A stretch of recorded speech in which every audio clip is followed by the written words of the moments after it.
Hello, everyone. Our next speaker is the Chief Executive Officer of We Stay, Nos Quedamos, and she has worked with the organization for at least 12 years. She was raised in Millbrook houses in Mount Haven in the Bronx, New York, and she has dedicated her life to address the environmental issues faced by communities like hers. After majoring in environmental science at SUNY Purchase, Ms. Jessica Clemente has served as project manager for NYU School of Medicine's South Bronx Environmental Health and Policy Study.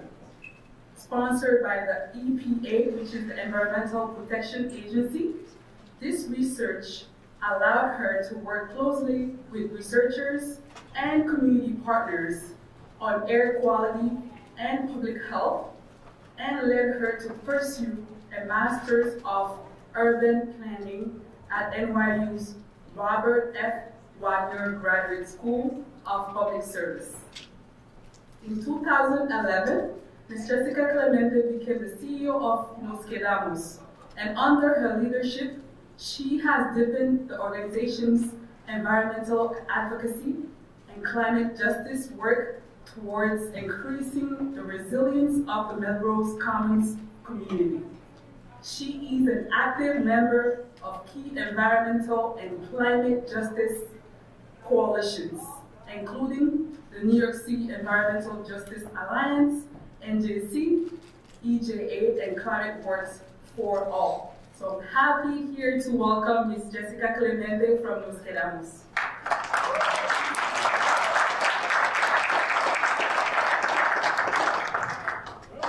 Thank you so much. Thank you for the opportunity to share and highlight our work taking place in the South Bronx. Thank you to everyone's enriching conversations earlier in the day. I'm here as a learner as much as I am as an advocate for my community, so I really appreciate both this exchange and what we can offer. Thank you, ma'am. And what we can offer in effect. So, without further ado, and share what the agenda is. Okay. So I'm going to cover a little bit about Nos Quedamos and our history, and I'm going to go over what are the critical areas or problems that we're looking to solve with this work around resiliency, and how that led us as a community really be the catalyst for self-determination and self-sufficiency in this work around creating resiliency hubs in Melrose. So a snapshot about Nos Quedamos. Nos Quedamos is in its 30th year anniversary. We're South Bronx, Melrose-based community development corp, responsible for the planning and development of Melrose Commons. Over 30 years ago, as you may remember, our community was a lot different. And as a result of the revitalization, the city had plans for this revitalization that did not include the members of Melrose, at least those that remained. And so our name, We Stay, is a part of our mission, it's a part of our legacy, and it's a part of why it's important to be a part of the plans and the decision-making in your community. And so as the community banded together to hope the plans of the city, they created their own internally. And so when I look to where we stand today and I look 30 years ago, there's a lot still in that fight that we need to continue to build on, and the legacy of community planning and self-determination. And so with that coming, that coalescing of the community around the Melrose Urban Renewal Plan, they were able to successfully and unprecedented be able to create a plan for Melrose that's community-led, community-driven. So I think that in itself is a community power, a community win that folks need to be reminded of. that this is something that happened 30 years ago and can continue to happen so long as community members remain at the table and can actively engage as experts of their lived experience. Nos Quedamos is a community development corp that is also responsible for co-developing joint development with our co-partners on affordable housing. We have 20 buildings now in our portfolio that has us access to and representative of over 4,000 families in Melrose.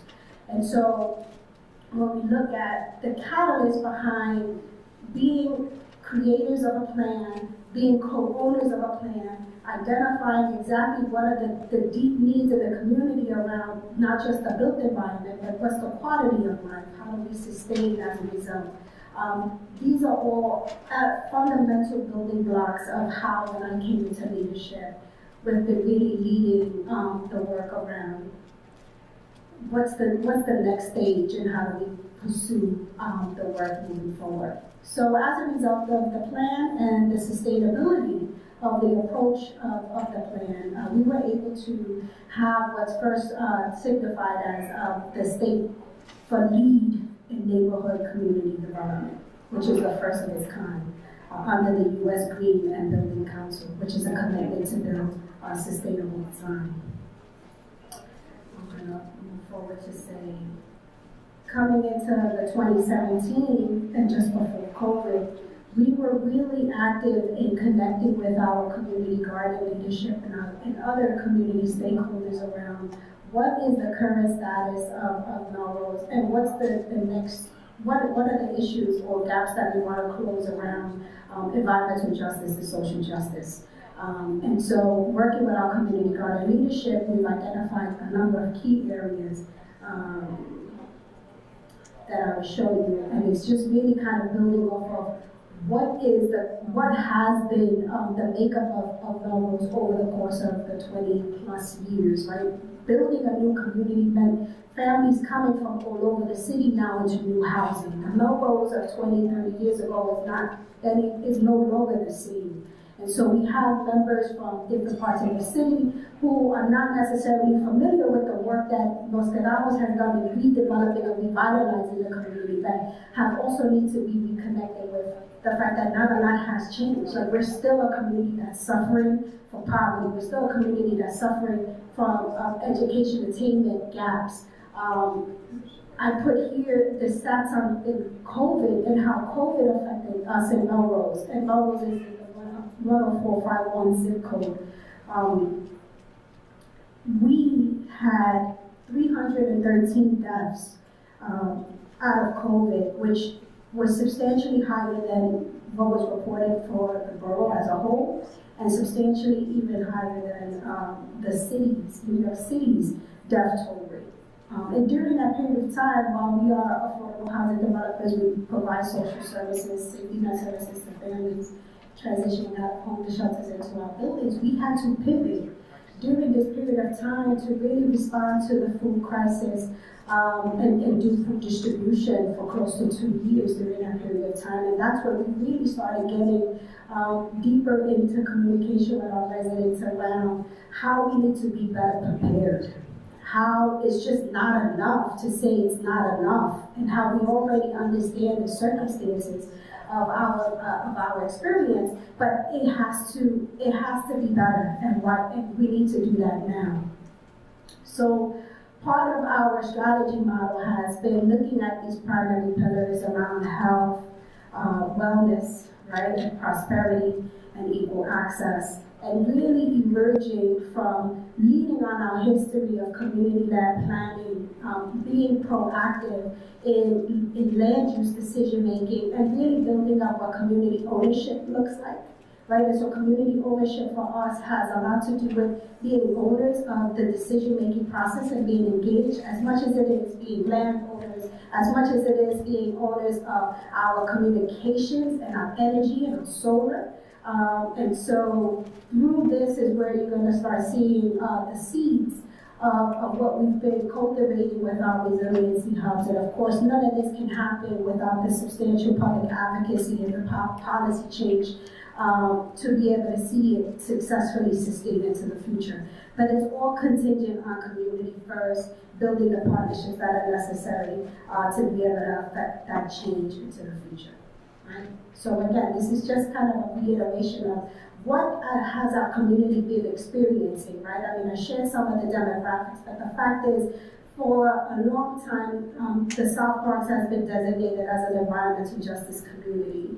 What does that mean? Well, in the South Bronx, you know, the land use decisions of years and years of really kind of building in highways, building in waste transfer stations, looking at how the impact of all those land use and decisions have affected our quality of life, our air quality, our public health, right? We're already a community that's overburdened environmentally, socially, and so on. And so when you add all of these additional disturbances or crises, now we become even more vulnerable and even more need to be able to respond. So again, the South Bronx is vulnerable. Climate change and sea level rise is just one area of concern when we talk about why we need to highlight the importance of the South Bronx as a community to invest in. The South Bronx, Melrose specifically, is not a coastal neighborhood or coastal community, and so while we look at Storm Sandy, Hurricane Sandy or Storm Ida, we had, as a community, dodged a major impact. However, 749 extreme temperature events and 268 heavy rains, according to what we've been able to pull from FEMA's database in February 2023, show that we are very much vulnerable as a community. And so add that to the old unreliable water, power, and communications infrastructure. Now we're starting to see more of a compound effect of why we need to pay close attention to our community in the South Bronx. This map here is just another demographic of what another image of what I've shared about under availability and our underinvestment, and how the South Bronx, shaded here in red, shows that we face a greater financial burden from disasters and hazards. Marginalized communities like ours have often been overlooked in investments, and which further perpetuate the historical resource inequities.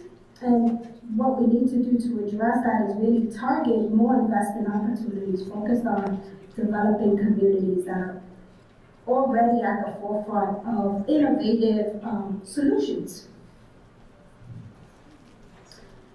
The South Bronx is vulnerable and neglected, right? Being unprepared is costly, and I think that's the take-home message that we want to make sure we leave with you all today, that investment as a whole has to be allocated efficiently, but also in neighborhoods that pose the greatest risk, and not just, you know, when we look at climate change, coastal communities or those communities that seem the most obvious, that there are other very pockets of communities throughout the city that are just as in dire need of that investment and the investment opportunity. So this is just another graphic of what that looks like compared to the city, and as you can see, the South Bronx is significantly more vulnerable and less social and more vulnerable compared to the coastal communities. The South Bronx is at high risk. This is another FEMA data point that we were able to pull to demonstrate what the risk index is. Very high for the South Bronx compared to the other city. Relatively moderate as far as annual loss, but social vulnerability is very high. Community resilience is very low.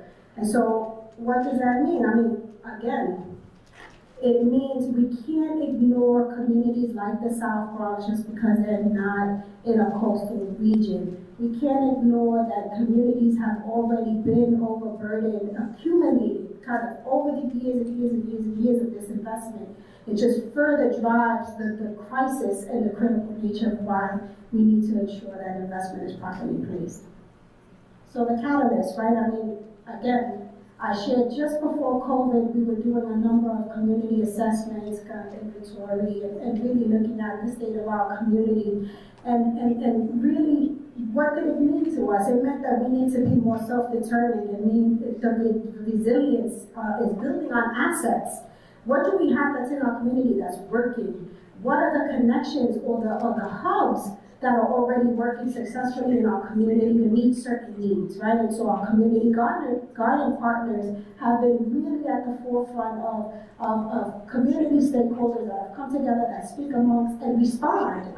When we were doing food distribution, we were doing that in partnership with our community gardens. But then it's also asking the question, like, how can we tap into the resource of our community gardens so that they're able to cultivate foods at a larger scale so that we're able to meet the needs, the food needs of our community? How are we looking at other areas in our community that we can identify that have been underutilized that can also be assets for food cultivation and so on? And that's where a lot of the planning behind, well, we need access to reliable energy, we need access to reliable communications. COVID, definitely shine a light on the digital gap, right? The digital gap in our communities and access, having access to a reliable broadband communication system, having access to an ability to take stormwater, right? And using that water to be able to cultivate gardens or for any other needs, which led us ultimately to our community resilience solution, right? So the South Bronx Community Resilience Hubs is addressing long-standing neighborhood racial and social justice issues. It sits at the cross-section of self-determination. It sits at the cross-section of environmental justice, climate resiliency, and emergency preparedness and management. I mean, we had not been talking about this in that context, but what we were doing is exactly that. Right? And so we're using the opportunity of leveraging capital funding that we receive from the State Downtown Revitalization Initiative that's going to construct 3 hubs. And these are solar fabric hubs, solar fabric canopies that, as you can see here demonstrated, this is the first and only sample, model, an early model of the solar canopy fabric that's currently at the New York Botanical Gardens in the Bronx. And so the developers of this canopy pavilion, they're based out of Brooklyn, use these types of canopies in emergency response for the military. And so what we did was we partnered up with them to look at how can the innovation of how we want to utilize these canopies in our communities better, kind of close the gap of critical time in a crisis within the first 72 hours, for example. How can we use these hubs throughout, kind of scattered throughout the community to be that nexus where we can have meetings, where we can prepare and plan, where we could have a reliable energy source if there was a blackout or a brownout, where we can have a cooling or a heating hub if in the event that there was, a heat wave or not a major heat wave because you don't want to be outside, but nevertheless it's cooling stations, right? And we're talking about warming stations and just an opportunity to create spaces throughout our community that can address these needs and have the early startings of these communications. So I'm showing here slides of the actual renderings of the hubs that we're looking to construct between the end of this year and early next year. And so we want to use this infrastructure, this blue-green infrastructure, to be the catalyst in a lot of ways for how we want to plan in our community. How we want to have these conversations and establish partnerships that are also already happening in our community, right? And so we're not here to reinvent the wheel. If anything, I'm here today to identify where are the gaps that we want to close in our community so that we can be more efficient and self-sufficient.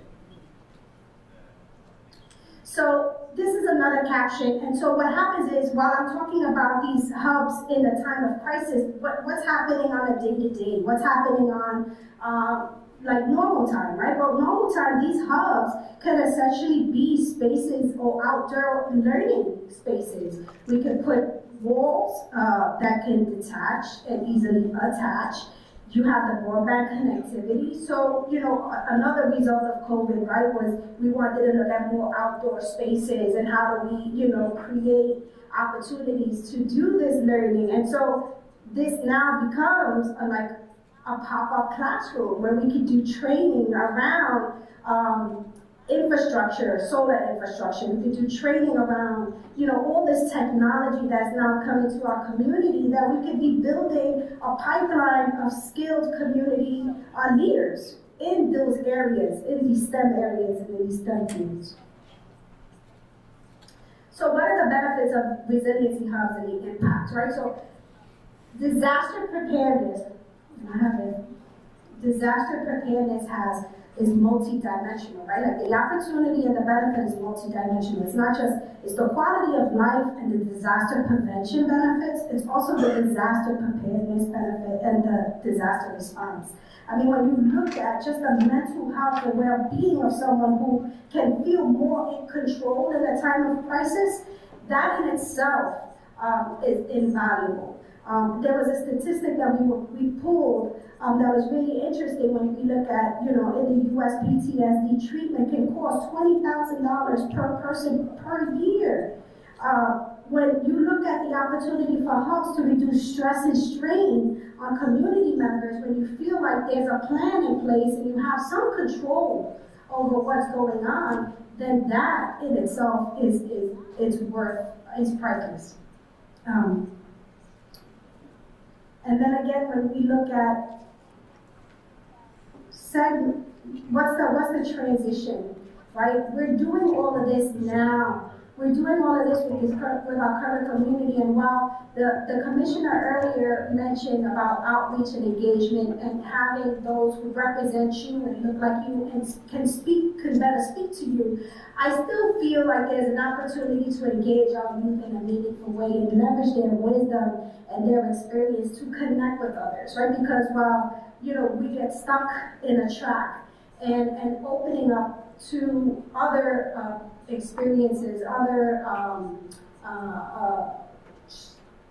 styles, ways of communication can really help look to the future in a way. And so for us at Nos Quedamos, we have launched into a youth leadership development, which we had not prior. We're an intergenerational organization, but not really developed or honed in enough on youth leadership, and saw coming out of COVID how critical that was, not just, you know, as we look at organizational succession planning, but community succession planning. What happens if, you know, we leave or if an organization does not come back, like many had not in COVID, right? A lot of organizations and businesses did not come back after COVID.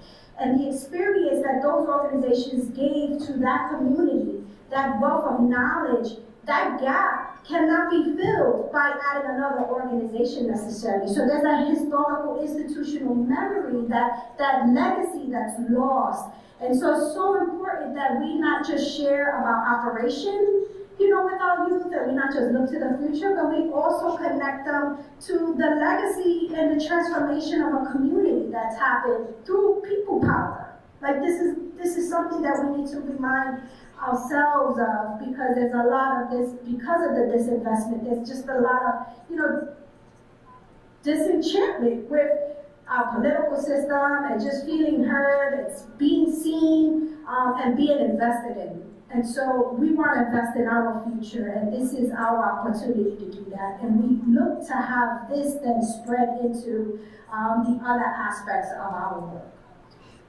And part of that work has everything to do with not as cultural, but placekeeping, right? And we talk about we stay and we build and we flourish, but we also have with pride to celebrate who we are as a community. And we're a community that's diverse, but we're a community that's hurting. And we're a community that has been harmed for so many years, and we need to talk more about healing.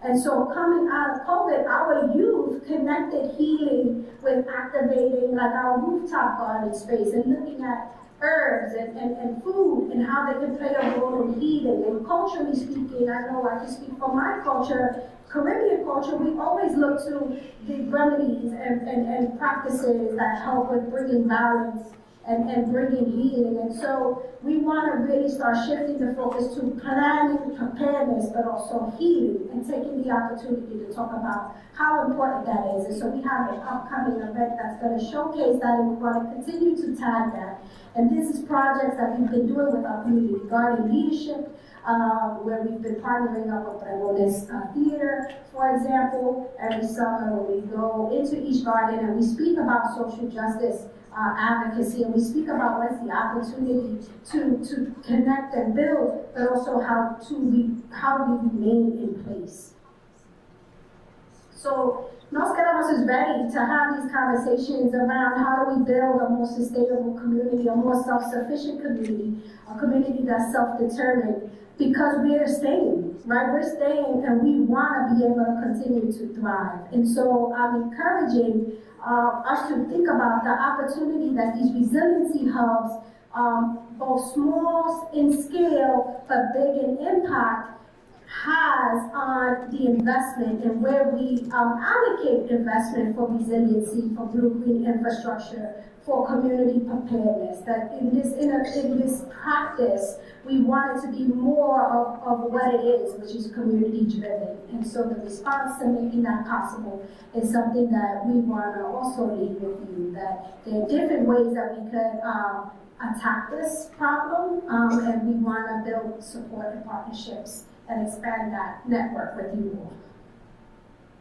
And so my last slide is the team. And so I want to pay special recognition to my Nos Quedamos team, who part of here with me. Our youth leaders are there in the back, but also our garden stewards, Maritza and Nancy, Samir, our recent addition, and then of course our coalition partners, right? Pavilion, Earth Economics, NEJA, the Parks Department, PRC, Partnership for Resilient Communities. These are all critical coalitions that have been helping us along the way as we start taking the steps towards this journey, right? And not all of this is going to be done in one fiscal cycle, right? Not all of this is going to be done in one grant year. And I think that's important that we make that clear, that this is something that takes time, it takes investment, and that building that we're talking about, that connection that we're talking about, needs to be seen as that investment and supported along with it.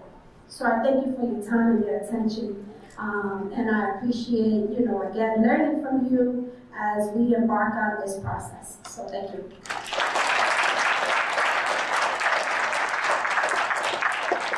Thank you, Ms. Clemente. And now we're going to take some questions. Does anybody have any questions in the room?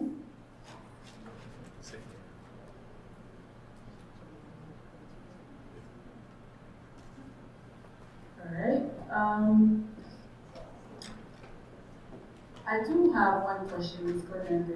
While I was reading about the resiliency hubs, I know that you mentioned that during non-emergency times, the hubs will be activated with community services and programming so that people can learn how to be prepared for different kinds of emergencies. My question is, how do we stay informed? How do we know if we have, let's say, family members or friends that live in the neighborhood? How do they find out about these programs? Sure. So there's a few ways, right? So there's definitely through the outreach and engagement that we do with each of the community garden stewards and their membership, and then by way of that extended community. We have our youth team that has been leading that outreach and engagement. We also have our website, we have our newsletter. We have created, we have tapped into a portal called Learning Dash, and I'm not sure if anyone is familiar with that in this audience, but Learning Dash and Buddy Boss are two platforms that we came across during COVID that are kind of like social media platforms. It almost resembles a little bit of like a Facebook or something like that, but that we were able to establish create what we call the Resiliency Hub, South Bronx Resiliency Hubs, and I can share that link with you because that's still in development.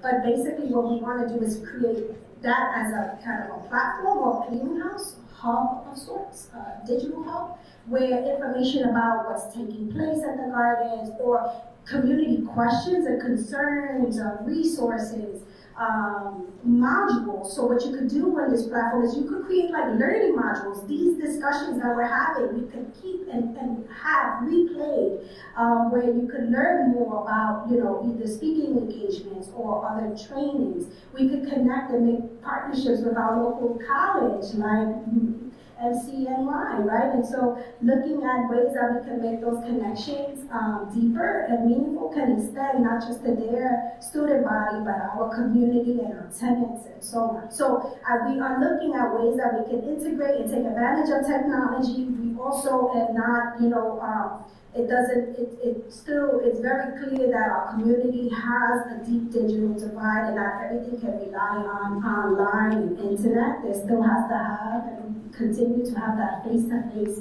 you know, base building and outreach and education, so that still remains. But I think we're looking at what's the opportunity to really expand on the modes of communication so that it's accessible to as many people as possible.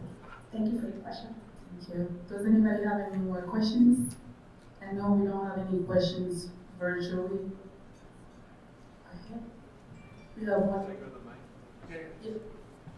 Is there someone who would like to speak or ask a question? Hi there. Are we live? Perhaps not. Yeah. Anyway, thank you for the presentation. This is really inspiring stuff. I'm curious about what was the community engagement process you guys went through to go through the design process for coming up with the idea, and how did you get the voices from people who wanted to be involved in the project and ultimately come up with the idea that you produced? The engagement took place in many different forms over the years, right? First, initially, it started with our community garden leadership. We would meet regularly with them. We created a coalition. So I forgot to mention that in Melrose, in the urban renewal plan, there are 12 community gardens that we were able to protect as a result of that development. And so what we did was we connected with the leaders from those gardens and essentially started or launched a coalition with them called Puerto Rico Cultural, right? And so through that dialogue and through that engagement, we started talking about what are these gaps, right, that we're looking at? How can we create, you know, food security with the garden membership, and how can we grow it to scale? How can we talk about trainings and opportunities and things of that nature? So that was like the early conversations, and then the opportunity came through the state in this downtown revitalization initiative, which was $10 million that Governor Cuomo awards cities throughout New York State,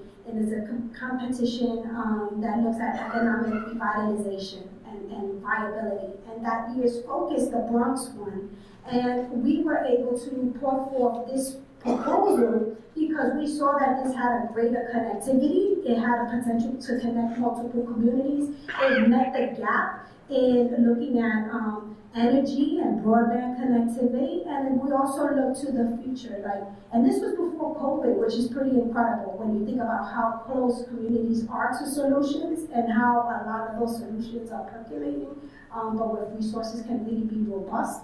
That process in itself was also a community-driven process where people throughout the Bronx who were tapped in had to vote on all of the projects that were proposed. And so our project, out of the 12 that were identified, our project ranked top 5. And so through that process, then the award came through, and Nos Quedamos was awarded this capital funding to construct these gardens. And now, of course, then COVID happened, and then reconnecting with all of the critical partners since has been a journey. But we're well on our way to starting the construction, you know, God willing, by the end of this year to next, of these hubs. And so in the meantime, we're doing outreach, we're doing education, we're talking about why this is important. Our partnership with Earth Economics has been really helpful to show the statistics, right? Like, what is the value? What are the data points that we want to refer to? Like, why this is important? And being a community that's not a coastal community necessarily, we needed to raise the profile that while we are not coastal, we are still vulnerable and we're still at high risk. Thank you. Is there any more questions? All right, we don't have any more questions virtually either. Going once. Thank you, girl. Oh, we have one. You have a question? Yeah, sorry. First of all, thanks for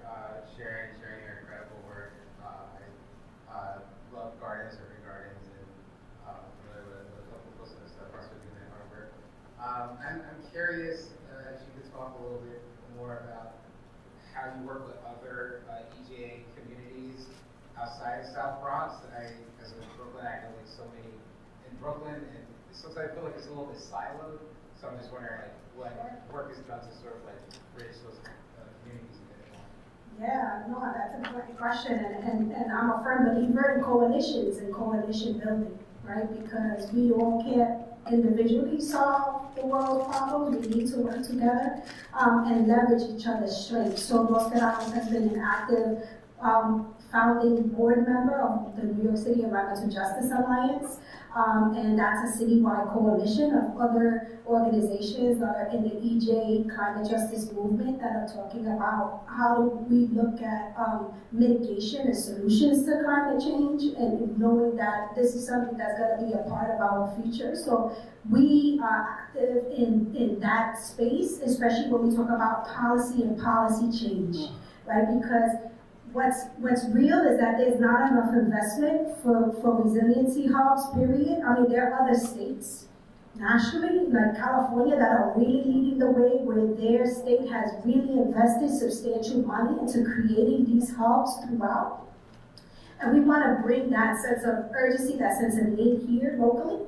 And so coming together with the New York City Justice Alliance, Environmental Justice Alliance, and other coalitions like Climate Works for All or New York Renews, the New York City Community Land Trust Initiative, which we're also very active in, other types of coalitions that focus on different aspects of this same work, right? Because while I'm speaking to you here in this space under emergency planning and emergency management and planning, there's a lot of this work that has to do with addressing the economic and building opportunities for economic democracy, right? And so we leverage on each other's strengths, like the Bronx Pride platform. These are all coalitions that are really vital to our ability to be able to support those who are at the forefront of other pieces and help leverage what we can bring to the table. But it has to happen with coalitions, and it has to happen with partnerships.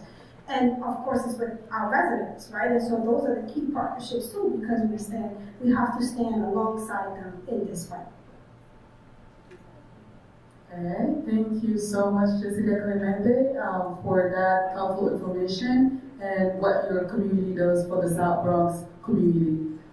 So we don't have any more questions, and I want you guys all to give a round of applause to Ms. Smith.